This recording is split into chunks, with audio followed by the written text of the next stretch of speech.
Maayong buntag kanatong tanan mga kaigsunan. Dalaygo ng Ginoo niini nga kabutagon tungod sa panalangin ug grasya sa Ginoo nga nagadagayday sa aton mga kasing-kasing. Salamat sa Ginoo sa nindot nga mga pagdayeg diha sa atong buhi nga Dios niini nga kabutagon o nalipay ta tungod kay ang Ginoo atong napasidunggan ug natuboy nato ang iyang ngalan dinhi sa atong taliwala pinaagi sa atong mga pagdayeg diha sa atong buhi nga Dios. Nini nga kabuntagon mga kaigsunan dili ta magadangan moadto ta sa pagbasa sa pulong sa Ginoo nga ato makita dinhi sa Matthew chapter 7 verses 21 up to verse 27. Ang pulong sa Ginoo nagaingon, dili ang tanan nga magtawag kanako Ginoo Ginoo makasulod sa gingharian sa langit. Kun dili kato lamang nagtuman sa kabubot-on sa akong amahan nga atoa sa langit. Verse 22. Niyadtong adlaw daghan unya ang moingon kanako, Ginoo, dili ba nagsangyaw man kami sa mensahe sa Dios? Naghingiling sa mga yawa ug naghimog daghang mga milagro pinaagi sa imong ngalan. Apan ingnon ko unya sila, wala ako makaila kaninyo, mga makasasala, pahawa kamo. Verse 24. Busa ang tanan nga nakadungog sa akong gisulti ug nagtuman niini may sama sa usa ka maalamong tao nga nagtukod sa iyang balay diha sa bato. Sa dihang mibundak ang ulan ug mibaha ang mangsuba ug ang hangin mihapak ug mikusok-kusok niadtong balaya wala kini matumba kay natukod man diha sa bato. Verse 26. Apan ang tanan nga nakadungog sa akong gisulti ug dili motuman niini may sama sa usa ka taong buang-buang nga nagtukod sa iyang balay diha sa balas. Verse 27, sa diyang mibundak ang ulan ug mibaha ug ang hangin mihapak ug mikusok-kuso niadtong balaya natumba kini ug nagun-o. Ang Ginoo magapanalangin kanato karon nga kabuntagon sa iyang mga pulong nga atong gibasa. Ang atong timas pagpamalandong sa pulong sa Ginoo, duha ka tawo ug duha ka klaseng katukuran. Dulo nato ang Ginoo sa mga pag-ampo. Dalaygon ug gamhanan nga Dios niini nga kabuntagon, mapasalamaton kami diha kanimo Ginoo. Nga niya usab kami aron makapamalandong sa imong mga pulong. Ginoong Dios ang akong mga pag-ampo sinta mamalandong kami niini imong mga pulong, lamdagi ang among mga pagpanabot, hikapa ang among mga kasing-kasing, ug bubuhi kami Ginoo sa kaalam sa pagsabot sa imong mga pulong. Aron kini nga mga panahon samtang kami magapamalandong sa imong mga pulong, dili kini mahimong kawa, kundi kini nga mga oras nga among gigahin sa pagpamalandong sa imong mga pulong, matapos sa kanamong pasangka sa imong mga mensahe nga imong ipabati kanamo karon nga kabuntagon. Gamita po ko Ginoo, ingon nga imong instrumento lamang nga magasulti ko Ginoo dinhi sa taliwala sa imong makanakan. Dili pinaagi sa akong kaugalingon nga paningkamot, apan pinaagi sa grasya nga gikan kanimo Ginoo. Salamat o Dios sa imong pagabuhaton. Dalaygon ka sa walay katapusan. Kini ang akong mga pag-ampo pinaagi sa bililhon nga ngalan ni Kristo Jesus nga among Ginoo manluluwas. Amen. Sa atong ibasa, atong nakita nga dunay duha ka tawo nga nagtukod og balay. Ang isa ka tawo gitawag sa Ginoo manamon o didto niya gitukod ang iyang balay ibabaw sa bato. Kini usa ka tawo gitawag sa Ginoo nga buang-buang. Nagtukod siya balay ibabaw sa buhangin o balas. Ug unya ibundak ang kusog nga ulan, mibaha ang mga suba ug mihuros ang kusog nga hangin ug kini nga mga trahedya mihapak niining duha ka balay. Ug katong balay nga natukod ibabaw sa bato wa gid maunsa. Apan ang balay nga natukod ibabaw sa balas nagun-og ug naguba gyud pag-ayo. Kining buang-buang o kining maalamon nga tao, kini sila ang mga tao nga puro namati sa pulong sa Ginoo. Kitang tanan nga niya dinhi sulod simbahan, puro tang namati sa pulong sa Ginoo. Pero wala ko kabalo kung kinsa sa ato ang maalamon, kinsa pud sa ato ang mga buang-buang. Ang Ginoo ra mo ay nakakita sa atong kasing-kasing. Ingon dinhi sa pulong sa Ginoo nga atong gibasa, dili ang tanan nga magtawag kanako Ginoo, Ginoo makasulod sa gingharian sa langit. Kundi kadto lamang nagtuman sa kabubot-on sa akong amahan nga atoa sa langit. Dinhi gipakita sa atong Ginoong Kristo nga tanang tao nagtawag sa Ginoo. Bisan kadtong mga tao nga wala makaila sa Ginoo, pwede mo sakpit sa Ginoo. Pero ang pangutana, patalinghugan ba sila sa Ginoo? Tanaw nato dinhi ang giingon sa atong Ginoong Kristo dinhi sa bersikulo 22. Niyadtong adlaw dagan unya ang moingon kanako, Ginoo, dili ba nagsangyaw man kami sa mensahe sa Dios? Nagingili sa mga yawa o naghimong daghang mga milagro pinaagi sa imong ngalan? Bersikulo 23. Mitubag ang atong Ginoong Kristo, apan ingnon ko unya sila, wala ako makaila kaninyo, mga makasasala, pahawa kamo. Pag-abot niya sa mga adlaw, ang mga tao nga dili makasunod sa gingharian sa Dios moingon, Ginoo, dili ba nagsangyaw man kami sa mensahe sa Dios? O nagingili sa mga yawa o naghimog daghang mga milagro pinaagi sa imong ngalan? Bisag pag-unsa nga rason nga atong himuon unya diha sa hukmanan sa Ginoo, dili na gyud na paminahon sa Ginoo nganuman tungod kay nakita sa Ginoo ang tinuod nato nga motibo. Kini nga mga tao nga murason unya at tubangan sa Ginoo, diha na sila makarealisar nga tinuod gyud ay nga ang Ginoo mobalik. Tinuod gyud ay nga naay gingharian sa langit. Tinuod gyud ay nga naay Ginoo nga mohukom. Nini nga itong panahon karon, daghang mga tao ibaliwala lang ang pulong sa Ginoo. Kaya ang ilang una-una, walay langit. Ang ilang una-una, walay gingharian. Ang ilang una-una, walay Ginoo nga mobalik diri sa kalibutan. Pero unya inig atubang na nila sa hukmanan sa Ginoo, diha na sila makarealisar na, uy, tinuod ba di ay ang ginawa sa unang akong nadunggan. Pero ako lang gibaliwala. Ang akong tan-aw dinhi, either tinuod nga nagsangyaw sila sa mensahe sa pulong sa Ginoo, o tinuod nga naghimo sila mga milagro, tinuod nga naghingili sila sa mga yawa, or kini nga mga tao naghimo lang mga rason para lang naa sila ikarason diha sa Ginoo.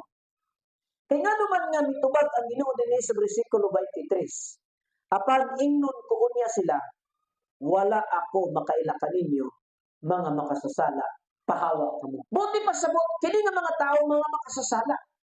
Ang buti pasabot nga walang mapasaylo ang ilang mga sala. Kay kadto mga taong tinuod nga naay relasyon ug patuod diha sa Ginoo, dili naman to sila ingnon sa Ginoo nga mga makasasala, tungod kay gipasaylo na sa Ginoo ang ilang mga sala. Ang Ginoo moingon, pahawa kamo mga makasasala. Buti pasabot kini nga mga tao walay tinuod nga pagtuo diha sa Ginoo. Buti pasabot kay wala sila tinuod nga pagtuo diha sa Ginoo, mahinungdan nga ang ilang mga sala wala mapasaylo. Mao nang nagpabilin sila nga makasasala sa mata sa Ginoo.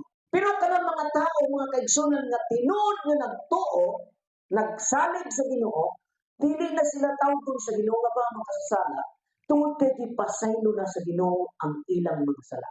Mao na pag-abot niya sa panahon, daghang mga tao mangitag rason. Kaya abi nila, dawaton sa Ginoo ang ilang mga pagpangaturongan. Apan unya moingon ang Ginoo, pahawa kamo mga makasasala. Sa atong panahon karon, daghang mga tao ibaliwala lang nila ang paghatag o pagtagad sa pulong sa Ginoo.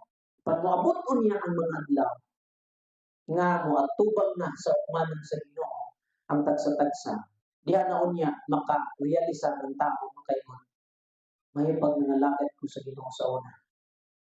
Mayo pag nituo ko sa mensahe sa pulong sa Ginoo sa una.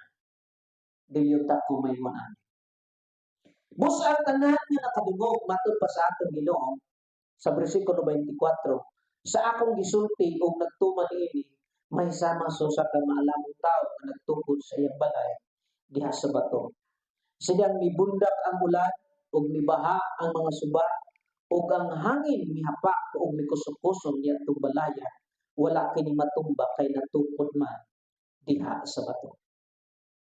Kining duha ka tawo nga puro namati sa pulong sa Ginoo, ang gitawag sa Ginoong maalamon kadtong tao nga nagtuman sa pulong sa Ginoo. Mao ni ay mga kaigsunan nga importante kaayo diay nga mutuman ta kung unsa ang gisulti kanato sa pulong sa Ginoo. Kay kung mutuman ta sa pulong sa Ginoo, ato nang gi-apply sa atong kinabuhi ang mga pulong sa Ginoo atong nadungog. Kita kadtong mga tao nga pagatawgon sa Ginoong maalamon. Sa laktod nga pagkasulti, ang tao nga naay tinuod nga relasyon sa Ginoo, ang tao nga dunay tinuod nga pagtuo diha sa Ginoo, napundar siya sa bato nga mao ang atong Ginoong Jesucristo. Kining tawo nga dunay tinuod nga relasyon sa Ginoo, dunay tinuod nga pagtuo diha sa Ginoo. Bisan pagkusok-usok siya sa nagkalain-lain nga bagyo sa kinabuhi sa problema sa mga pagsulay, magpabilin gyud siyang mubarog diha sa pagsalig ug pagtuo sa Ginoo tungod kay napundar siya diha sa atong Ginoong Jesucristo. Kining bato nga gihisgutan dinhi mga igsunan mao ang atong Ginoong Jesucristo. Kining balay nga gihisgutan sa atong Ginoong Jesucristo, ikaw kana, ako kana, nga dunay tinuod nga pagtuo diha sa Ginoo. Kinsa kining taong buang-buang nga nagtukod og balay ibabaw sa balas. Diha sa bersikulo 26 hangtod sa bersikulo 27 matud pa niya. Apat ang tanan nga makadungog sa akong gisulti ug dili motuman niini. May sama sa kataong buang-buang nga nagtukod sa iyang balay diha sa balas. Sa diyang mibundak ang ulan ug mibaha ug ang hangin mihapak ug mikuso-kuso niadtong balayan natumba kini ug nagunog. Mao kuno ni ang mahitabo sa tawo nga maminaw sa pulong sa Ginoo apan dili motuman, may sama siya sa usa ka tawong buang-buang nga nagtukod siyang balay ibabaw sa balas. Sa diyang mibundak ang kusog nga ulan, mibulot ang kusog nga baha, mihuros ang kusog nga hangin, mihapla gyud kining balaya tungod kay natukon man ibabaw sa balas. Kinsa kining balas? Katong gisaligan sa mga tao. Wala siya pagtagal sa pulong sa Ginoo, wala siya panahon sa Ginoo, tungod kay para kaniya ang labing importante ang mga butang diri sa kalibutan nga iyang gikabisihan. Mano kitang mga Kristohanon magbantay ta. Kay basin unya linglahon ta. Mabisi ta sa mga butang diri sa kalibutan nga di ta mabisi sa mga butang dito sa langit. Basin unya nagsaligta kasi magsimba, simong paminos pulong sa Ginoo, pero wala natong ituman ang pulong sa Ginoo, wala nating i-apply sa atong pagkinabuhi sa matag karon unya. Basin unya may sama ta sa kataong buang-buang. Basin ug nagkinahanglan pagyutta o kanang pagtutok pag-ayo diha sa atong espirituhanong nga kinabuhi aron mogamot ta pag-ayo diha sa Ginoo. Kay once nga mogamot na ta, mutuko na ta diha sa Ginoo, di na gyud ta magpalingla sa mga butang diri sa kalibutan. Pananglitan adlaw Domingo panahon sa tigsimba. Ingon ni ating mga ganina, usahay matintag siya nga di na lang siya moaning simbahan kay nag-ulan. Tinuod ba na? Mabaya na usahay ang kanang sugyot sa atong tawhanon. Pero kung nigamot ta diha sa Ginoo, mudaog yun tong atong pangandoy ug tinguha nga para sa kay mayaan sa Ginoo. Usahay, doon ay mga panahon nga musugyot, hindi makasasalan natong kinaingon nga. Ayaw na lang pag-adto kay ulan man. Usahay, himuon nga instrumento sa kaaway, kanabitaw mo nga daghang pang panahon pwede ka mosimba diha sa Ginoo. Pwede na siya gamiton nga hinagiban sa kaaway aron hinahinayon kaniya pagluya. Hinahinayon kaniya pag-iskurahin sa imong kinabuhi. Daghan nga pwede gamiton ang kaaway. Abi ninyo ang kaaway, wala siya nakakita sa atong una-una. Dili niya kayang basahon ang atong una-una. Ginoobserbahan lang niya unsa ang atong mga reaksyon sa gawas. Pag naobserbahan sa kaaway nga, di na dahil ganahan mo simba panahon bulan, di na dahil ganahan mo simba panahon na ay problema. Kumano to ang gamiton sa kaaway, aron kanunay kaniyang i-discourage. Gamiton sa yawa tong mga nakita niya nga pwede niya gamiton para sa tunga, aron nga magkaluyata diha sa Ginoo. Nga kanang mga sala nga atong nabuhat, gipasaylo na sa Ginoo. Sa diyan mito ka sa Ginoo, ang sala sa nangagi nimo, ang sala nimo karon, bisan ang sala nimo maabot, gipasaylo na kanang tanan sa Ginoo. Pero ang uban nga wala makasabot mayon nga mo na magpatuyang na Ginoo nagpagpakasala. Kay gipasayloon man sa Ginoo. Ang attitude sa tinuod nga Kristohanon dili mo ana. Pero kung magsige kag pakasala tungod kay moingon ka pasayloon rabito ka sa Ginoo, sultihan ta ka dili ka tinuod nga Kristohanon. Kay ang tinuod nga anak sa Ginoo, kung makasala man siya, kung mapildi man siya, pero di na gyud na siya malipay sa iyang gibuhat nga sala. Mao na kanang rason bitaw moingon, mao na kay pasayloon man sa Ginoo, mao nang muda sa magsigig pakasala. Dili mo niya na ang kinaya sa Ginoo nga Kristohanon. Mga kaigsunan ko diha sa Ginoo, hinautod ta nga dili ta mahimong Kristohanon nga mga buwan-buwan. Nganong Kristohanon nga buak-buak, kanang igo na maminaw sa pulong sa Ginoo pero dili niya i-apply. Wala niya gituman. Mao na nga pag-abot sa mga pagsulay, pag-abot sa mga problema, dayon ka mo biya, utalikod dayon ka sa Ginoo. Kaya dili man ka tigtuman sa pulong sa Ginoo. Pero kadto mga tao nga nagtuman sa pulong sa Ginoo, bisan pag-unsa nga mga pagpusok-pusok sa mga pagsulay sa kinabuhi. Magpapiling siya mo barok sa pagpangalagan sa Ginoo. Para kanina, samtang napang kinabuhi, samtang napay kahigayunan na makaadto pa siya simbahan, samtang napa siya kusog, samtang napa siya tiil nga makalakaw, samtang napa siya tingog nga makadayon sa Ginoo, samtang napa siya kusog nga makasimba sa Ginoo, buhaton gyud na niya. Usahay kita na nasa tukar ng simbahan. Lisod pa gyud kang makaadtong simbahan. Pero kadto mga tao nga mubaktas paglayo makaadto magsimbahan. Ngano ka? Tungod kay ang iyang kasing-kasing naa na siya tinuod nga relasyon diha sa Ginoo. Naa na siya tinuod nga pagtuo diha sa Ginoo. Mo na hinungdan nga nung ang tao maningkamot gyud nga makaadtong simbahan makapangalagad sa Ginoo tungod kay migamot na siya. Ang iyang kasing-kasing tinuod na gyud nga naa na ugnayan diha sa Ginoo. Dili niya igsapayan ang kalayo, dili niya igsapayan ang iyang katiguang, dili na niya gihimong rason. Ngayon nga, tiguang naman ko, di na ko makaadtong simbahan. Layo naman, magbaktas ko, wala ko'y masakyan. Ang kalayo, dili di ay gyud rason.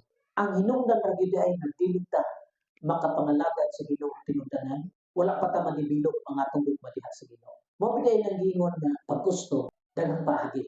Pero pag dili gusto, daghang galibay. Kanang moingon ta usahay na busy manggod na pag umana pay trabaho na. Pero abi niyo pag gusto nato, dili gyud na mo rason nato. Amen. Ay lagi ninyo lain ni pagsabot mga kaigsunan. Abi ninyo mga kaigsunan, ang pinakarason nganong gibuhat ta sa Ginoo aron mosimba ug modayeg ta sa Ginoo. Mao ang pinakarason. Una-una agad ang tanan nga mga binuhat sa Ginoo, ikaw ra ang gihatagan sa Ginoo panguna-una.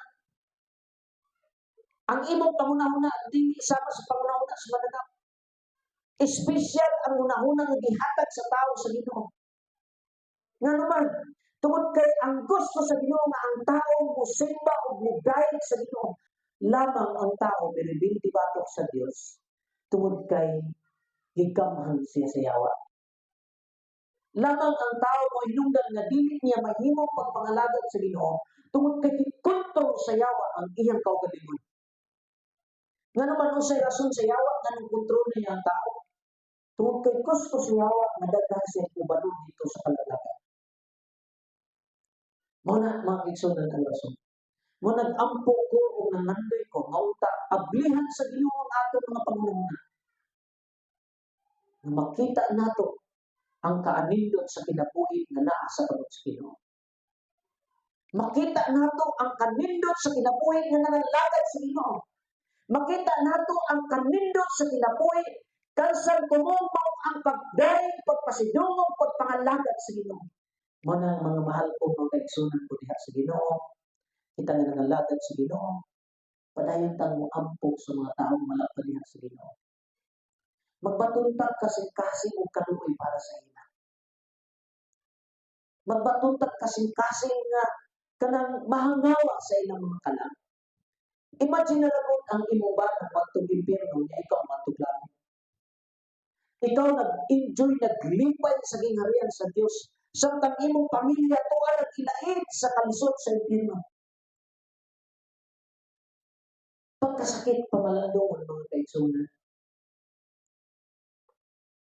Pero kung wala ta nagkulang sa mga pag-ampo sa ila, na wala na tay pinubago niya. Dili na ka makaingon nga kung giampo paunta nako akong silingan, kung giampo paunta nako kini akong pamilya. Basin ra unta o kini sila wala mag-antos sa kalisdanan. Ayaw lang yun kapugnaw sa mga pag-ampo. So, iampo ang imong panimalay, iampo ang imong kapikas kinabuhi, imong mga anak, imong mga silingan. Padayon lang yun ampo, padayon lang yun ampo. Kaya basin na rin umabot ng mga panahon na tumagon sa inyo ang ating mga pag-ampo. Kana sila Ablihan sa Ginoo ang ilang kasing-kasing, ikonbikta sa Ginoo ang ilang kasing-kasing aron makakita sila sa ilang kinabuhi nga nagkinahanglan sila kaluoy ug grasya sa Ginoo. Prayas bitaw sa ato. Nganong karon nakita nato nga Lord, ikaw ra gyud ay ang gikinahanglan nako. Nganong karon nakita nato ang kaimportante sa kinabuhi nga naa sa Ginoo. Tungod kay naabli ang atong mga mata sa atong kasing-kasing. Nakadawat ta sa grasya ug kaluoy sa Ginoo. Mo nang priority nato ang pagpangalagad sa Ginoo kay giablihan na sa Ginoo ang atong kasing-kasing. Magampo ta sa Ginoo para sa ina. Ayaw kalimot sa mga panahon nga maampo ta, dalo nato sila sa mga pag-ampo.